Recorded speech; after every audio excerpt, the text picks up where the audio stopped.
দেখো আর একটা parcel Flipkart থেকে। এটাতে এটা হ্যাপি বার্থডে। Happy birthday. তোর বার্থডে কবে মানে যাচ্ছে তাহলে? জানি না। কাটবে না আরে হালা 15 তারিখ কি বার পড়ছে? আরে আজকে তো বাবা, ঠিক 12 করে তারিখ। কাটো। দাঁড়া না, দুদিন দিলে ঠিক এবার ঘুম বাকি আছে। ঠিক করে কাটো। 15 তারিখ কি বার উল্টো পড়ছে? রথের দিন। ঠিক আছে। না না, উল্টো রথের দিন না। ওরকমই হবে। আজকে কত তারিখ? 12 তো। তাহলে আজকে যদি 12 হয়, আজকে 12 আজ 12।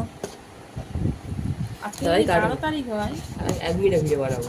শুক্রবার। পুষ্কা পুষ্কা পুষ্কা পুষ্কা পুষ্কা খোলো। বাবা তুই যেখানে করবি কর না, তাহলে আমাকে বলছিস আমি বলিনি, আমি তো কাটতে বলেছি, তো বার করতে বলেছি। বাইরে ফেল বাক্স। কি জিনিস এসে দেবে এখন দেখি। 3 340 টাকা।